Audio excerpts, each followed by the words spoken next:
Ryan knew one rule.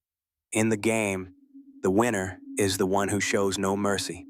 He was 12 years old, and every evening after school he sat down at his computer, put on his headphones, and opened Roblox. His favorite game was called the Strongest Battleground, an arena where players fight each other using superpowers. Ryan was a real star there.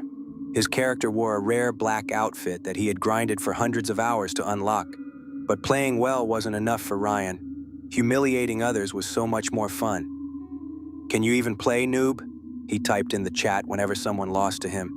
"Delete the game and go back to kindergarten, that's where you belong." He specifically hunted beginners. He jumped on them over and over, never letting them get back up. When they begged him to stop, he laughed. When they left, he sent insults after them. His friend Ethan sometimes joined the same game and saw what Ryan was doing. "Why do you do that? You're hurting their feelings," he wrote once. "It's just a game," Ryan replied. "If you can't handle losing, don't play." Ethan said nothing. He just left the game. Ryan shrugged and went back to hunting his next victim. That evening, he destroyed 7 players in a row, writing something cruel to each one. One of them asked him to stop 3 times. Ryan only laughed harder. He was about to shut down his computer when a new player entered the arena. No accessories, no rare outfit, just a plain gray character with a username made of nothing but zeros. 00000000000. Ryan smirked. Easy prey. A minute later, he realized he was wrong. The gray player moved strangely, too precise, too quiet. He didn't attack. He just stood there and watched while Ryan jumped around him. And then he typed one single message in the chat. Just one. And Ryan felt his hands go cold. "I know where you live. See you soon." Ryan didn't sleep until 2 in the morning. He kept telling himself it was just words. Some salty player trying to scare him. An old trick that never works. The internet is full of threats like that, and none of them are ever real. He repeated this to himself over and over, lying in the dark. In the morning, everything seemed stupid. Ryan had breakfast, packed his backpack, and walked to school. A normal day, a normal route. Past the old pharmacy, past the playground, across the street at the traffic light. But at the traffic light, he stopped.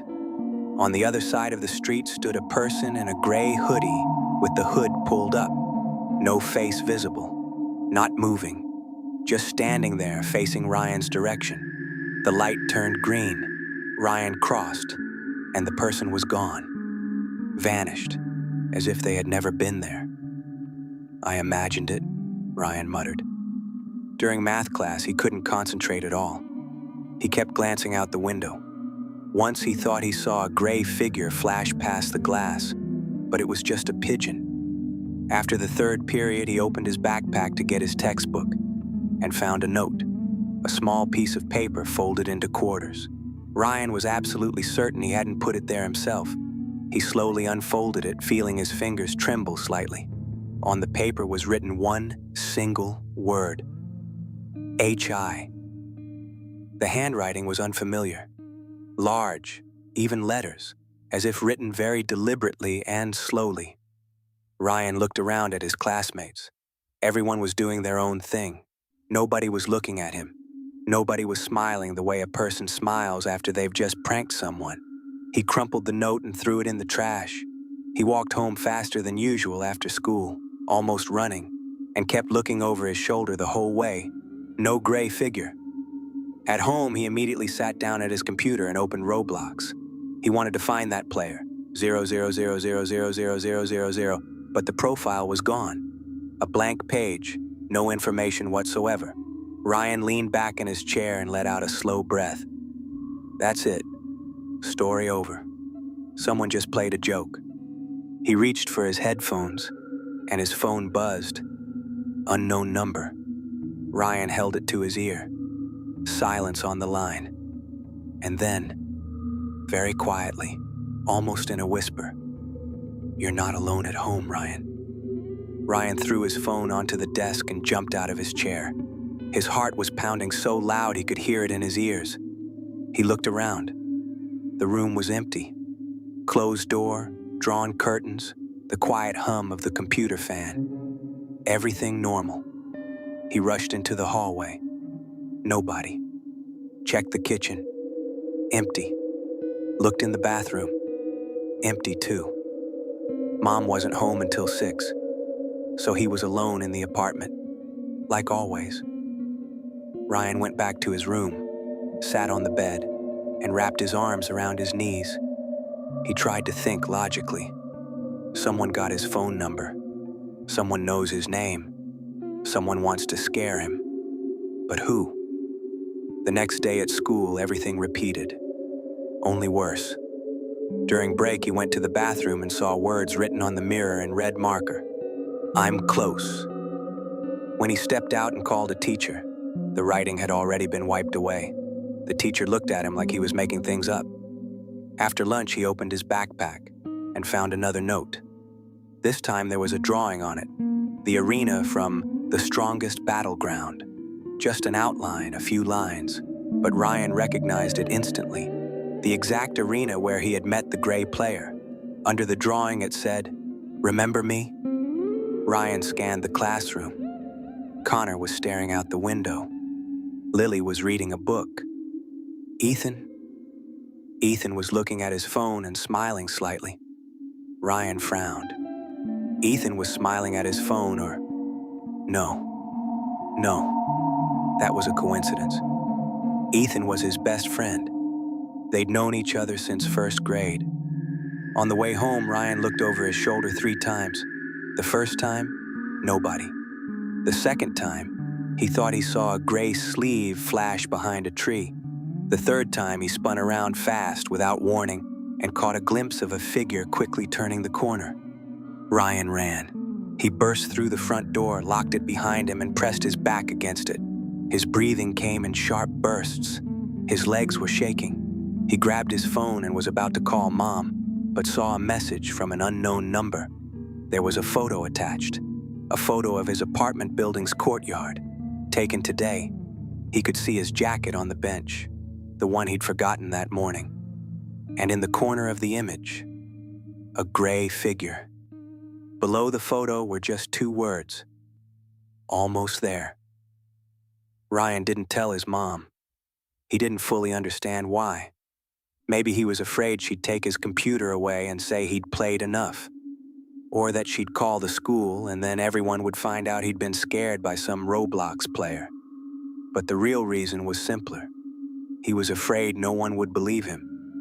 For 3 days, he lived in constant tension. He checked his backpack before putting anything in it, looked out the window every few minutes, refused to walk to the store alone, asked his mom to pick him up from school, said he just wanted to spend time together.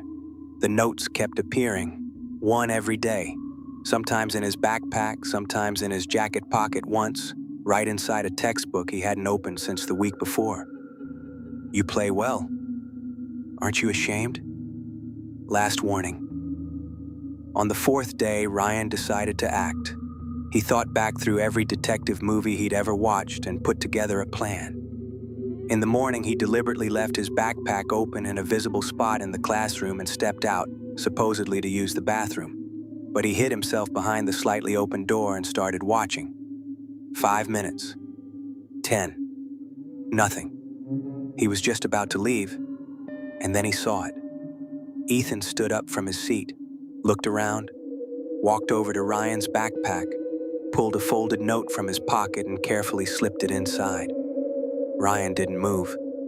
Ethan returned to his seat and went back to staring at his textbook, calmly, as if nothing had happened. Ryan slowly stepped out from behind the door and sat down at his desk, opened his backpack, took out the note. "It'll all be over soon." He looked at Ethan. Ethan was reading, or pretending to read. Ryan crushed the note in his fist. 2 feelings fought inside him. Relief, because it was just a friend, no real threat, and something else. Something that felt a lot like shame, because only now did he stop to ask himself, why was Ethan doing this? And the answer was obvious.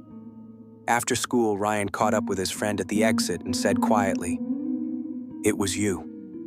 Ethan stopped. turned around, and for the first time in days, he looked at Ryan directly. "Yeah," he said simply. "It was me." And then he said something else, something that made Ryan go completely silent for a very long time. They walked side by side and said nothing for almost a full block. Ethan spoke first. "Do you remember Danny, the new kid who came in February? Small guy, wore glasses?" Ryan remembered. Daniel had transferred to their school 2 months ago. Quiet, barely talked to anyone. "He played the Strongest Battleground," Ethan continued. "I saw how you treated him. You told him he was worthless. You jumped on him over and over until he quit. He didn't open Roblox for 3 days after that." Ryan said nothing.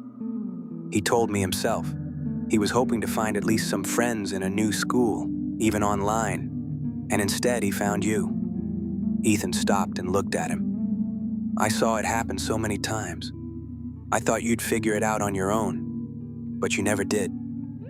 "So you decided to scare me?" Ryan asked quietly.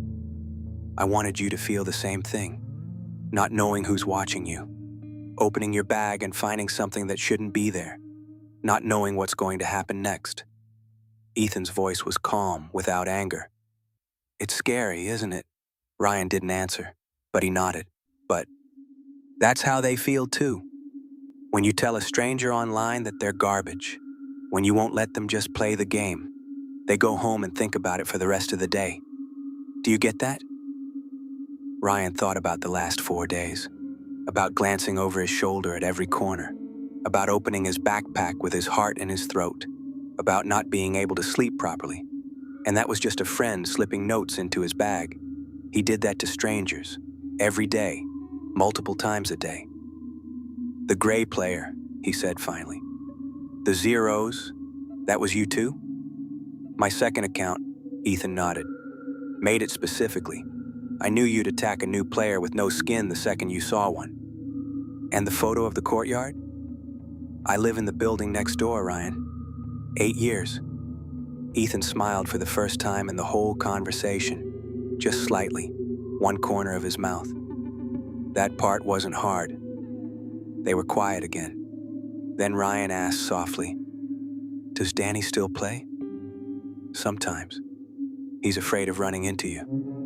Ryan stopped in the middle of the sidewalk. People walked around him. Someone grumbled. He didn't notice. "I need his username." Ethan looked at him, carefully, seriously. "Why?" "I want to apologize," said Ryan. "For real." Ethan was quiet for a few seconds. Then he took out his phone and typed the username into his notes app. "He doesn't have to forgive you." "I know," Ryan replied. "But that doesn't mean I shouldn't try." That evening, Ryan opened the game not to win. He found Danny in the arena and sent him 3 paragraphs in a private message. No excuses, just honestly, "I was wrong, I'm sorry, that never should have happened." Danny didn't reply for a long time. Then he wrote one word. "Okay." That was enough to start with. Ryan closed the chat and leaned back in his chair. Outside the window, it was getting dark. Somewhere in the building next door, a light was on in Ethan's room. Ryan picked up his phone and texted his friend. "Thanks. You could have just told me." The reply came a minute later. "I did. You weren't listening." Ryan read the message twice, put the phone down, and understood that some lessons can't just be explained. They have to be lived.